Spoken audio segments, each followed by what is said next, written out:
Maraming Pilipino nagsisimula sa SSS Pension Booster dahil madaming nagsasabi safe to at may magandang kita.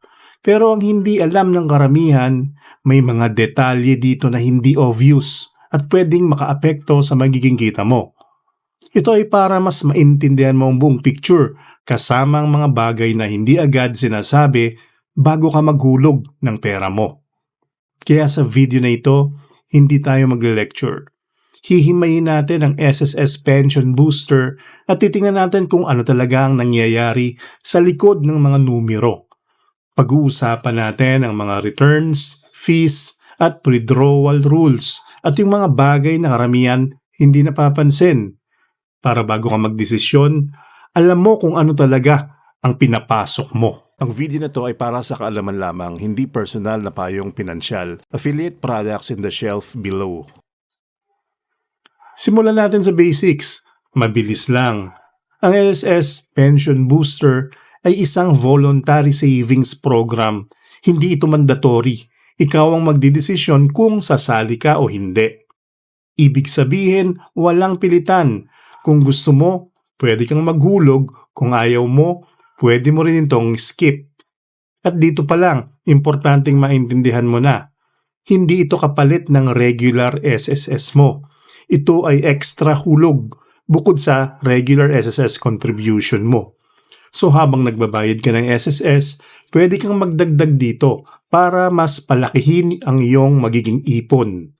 Sa madaling salita, parang nagse-set aside ka ng extra para sa future mo. At ang idea, hahayaan mong i-invest ito ng SSS para kumita over time. Kaya ang goal, palakihin ang magiging pension mo pagdating ng retirement.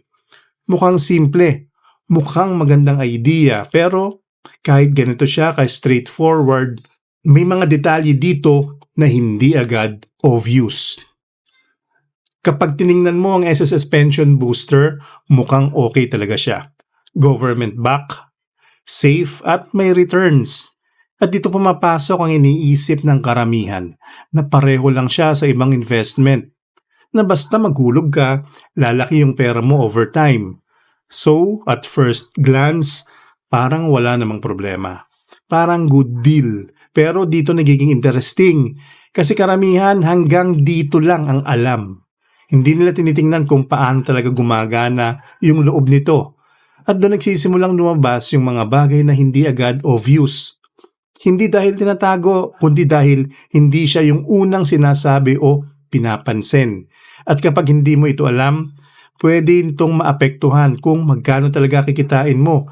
Kaya bago ka maghulog, kailangan maintindihan muna yung mga detalye sa likod nito. Unang bagay na kailangan mong maintindihan, ang returns. Makikita mo madalas 6% to 7%, minsan mas mataas pa. At madali isipin na ito yung kikitain mo every year. Parang fixed, parang sure na, pero hindi. Ang mga numbers na yan, target lang. Hindi siya guaranteed return. Ibig sabihin, depende pa rin siya sa performance ng investment. Pwedeng umabot sa ganung level, pero pwede rin mas mababa. So, hindi siya tulad ng iniisip ng iba na sigurado na yung kita. At dito nagkakaroon ng mismatch sa expectation. Kasi alam mo, may fix kang makukuha, pero in reality, variable siya. At kung hindi mo ito alam, pwede kang mag-expect ng mas mataas kaysa sa actual na kikitain mo. Pangalawang bagay, ang management fee. May 1% management fee ang SSS Pension Booster bawat taon. At sa unang tingin, parang maliit lang siya. 1% lang. Parang walang epekto. Pero dito nagkakatalo kasi hindi lang siya one-time bawas. Kinakaltas siya every year. At habang tumatagal, lalo niyang kinakain ang growth ng pera mo. Hindi mo siya napapansin agad, pero long-term, malaki ang epekto niya. Kasi sa investing, hindi lang kita nagko-compound, pati ang fees, nakakaapekto rin sa compounding. So kahit maganda ang gross return, pag binawasan mo ng fee, bababa ang actual na kikitain mo. At ito yung madalas hindi nabibigyan ng pansin. Pero isa ito sa pinaka-importanting factor sa long-term results. Pangatlong bagay, withdrawal rules. Hindi ito tulad ng ibang savings na anytime pwede mong kunin ang pera mo. May mga conditions bago mo makuha ang full benefit. At dito nagugulat ng marami. Kapag maaga kang nag-withdraw, hindi mo makukuha lahat ng earnings mo. Depende sa tagal. May percentage lang ang ibibigay sa'yo. Halimbawa, kung hindi pa sapat ang taon mo, partial lang ang makukuha mong kita. So kahit kumita na yung pera mo, hindi ibig sabihin na makukuha mo agad lahat. At kung hindi mo ito alam, pwede kang magplano ng mali. Lalo na kung iniisip mong flexible siya tulad ng ibang investments. Pero in reality, may structure siya na kailangan mong sundin. At dito pumapasok yung importance ng timing at kung gaano katagal mo talaga siya balak hawakan. Ibig sabihin, hindi ganun ka-flexible ang pera mo sa SSS Pension Booster. Hindi ito tulad ng savings account na pwede mong galawin anytime kung kailangan mo. Hindi rin ito tulad ng ibang investments na madaling i-liquidate. Kapag naghulog ka dito, kailangan handa ka na iwanan siya for the long term. Kasi doon lang siya nagiging sulit. At kung kakailanganin mo ng pera in the short term, hindi ito yung pinaka-ideal na option. Dahil may rules, may timing at may epekto kapag maaga mong kinuha. So hindi lang ito about sa kita. Tungkol din ito sa access mo sa pera. At kung hindi tugma ang sitwasyon mo, pwede kang ma-frustrate sa limitations niya. Ngayon, pag pinagsama-sama mo lahat, returns na hindi guaranteed, fees na kinakaltas every year, at withdrawal rules, may mangyayari sa pera mo.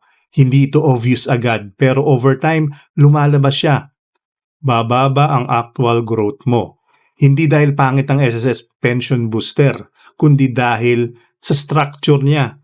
Kasi kahit maganda ang return sa simula, kapag binabawasan mo ng fees at nilalagyan mo ng restrictions, nag-iiba ang final result. At dito nagkakaroon ng difference between expectation at reality. Kaya mahalagang hindi lang headline numbers ang tinitingnan, kundi kung paano talaga gumagalaw ang pera mo over time. Pero hindi ibig sabihin, hindi na siya sulit. May mga sitwasyon na may sense ang SSS Pension Booster. Halimbawa, kung gusto mo ng simple at automatic na system na hindi mo na kailangan bantayan. O kung gusto mo lang na magdagdag ng extra savings na naka-integrate na sa SSS mo. At kung long-term talaga ang mindset mo at hindi mo kailangan galawin yung pera, mas nagiging okay siya. Dahil doon siya nagbibigay ng value. Pero kung ang goal mo ay flexibility o maximum returns, kailangan mong pag-isipan kung ito ba ang pinaka-suitable. Kasi hindi lahat ng investment ay pareho ang purpose. At dito mo makikita para kanino talaga ang SSS Pension Booster. So, dapat ka bang maghulog sa SSS Pension Booster? Ang sagot, depende sa goal mo. Kung ang priority mo ay simplicity at gusto mo ng system na hindi mo na masyadong iniisip, may value siya. Pero kung ang goal mo ay mas mataas na growth at mas control sa pera mo, kailangan mong i-compare ang ibang options. Kasi hindi lang safe ang basihan ng desisyon, kundi kung paano talaga lumalaki ang pera mo. At kung naiintindihan mo na ngayon ang mga detalye, mas makakagawa ka ng mas tamang desisyon. Hindi dahil sinabi ng iba, kundi dahil alam mo kung paano ito gumagana. Sa investing, hindi lang safe ang labanan. Ang tanong lagi, saan mas lumalaki ang pera ko?